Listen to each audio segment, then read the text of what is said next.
Hello बच्चों, चलिए प्रश्न को पढ़ते हैं। जल के कुछ गुणधर्मों का वर्णन नीचे दिया गया है, इनमें से कौन सा या से सत्य नहीं है, यानी असत्य कथन पूछे हैं। तो चलिए प्रश्न की मुख्य उदाहरणा पे बात करते हैं। मुख्य अवधारणा H2O यानी जल में H बॉन्डिंग हाइड्रोजन बंधन पाया जाता है।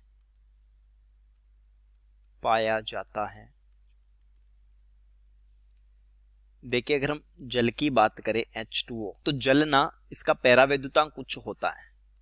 इसका उच्च पैरावैद्युतांक होने के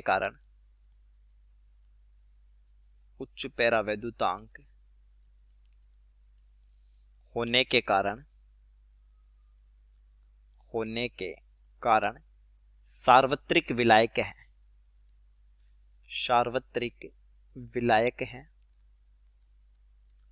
दूसरी बात, बर्फ निर्माण में प्रत्येक जल का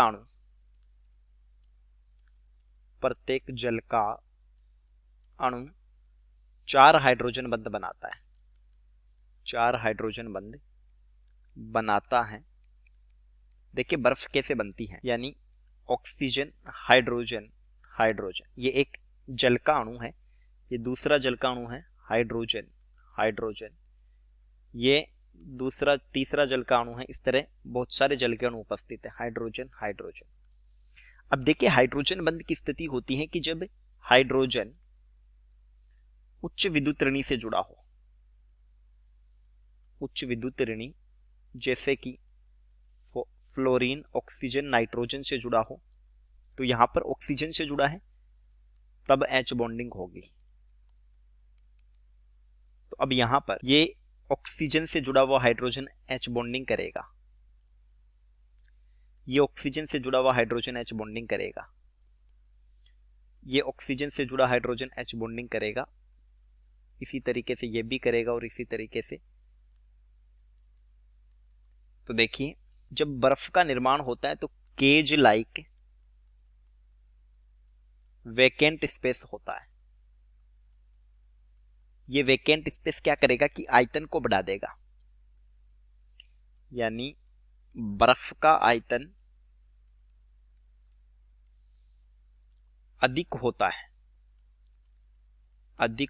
है जल की तुलना में, अतः घनत्व जल से कम है। यही कारण है कि बर्फ जो होती है वो जल की सतह पर तैर सकती है, जल से कम है। तो जल एक सार्वत्रिक विलायक माना जाता है। यह कथन सत्य है, तो हमसे सत्य नहीं है वो पूछा है, तो ये हो गया सत्य। द्रव जल में हाइड्रोजन आबंधन अधिक विस्तृत रूप से होता है, ये सही बात है, तो ये भी सत्य है। पानी की हिमस्थितित अवस्था में हाइड्रोजन आबंधन नहीं होता, ये गलत कथन हो जाता है। हिमस्थितित मतलब जब बर्फ बनती है तो 4 हाइड्रोजन बंध बनते हैं प्रत्येक जल के अणु में, तो ये असत्य हो गया। इसलिए हमारे प्रश्न का उत्तर सी बी होगा, असत्य। डी है, हिमस्थितित जल द्रव जल की अपेक्षा अधिक भारी होता है, ये भी असत्य होगा। हिमस्थितित द्रव का घनत्व कम हो जाता है, तो ये भी असत्य है। तो सही उत्तर हो जाएगा विकल्प सी तथा डी। चलिए, उम्मीद करता हूं प्रश्न समझ आया होगा। धन्यवाद।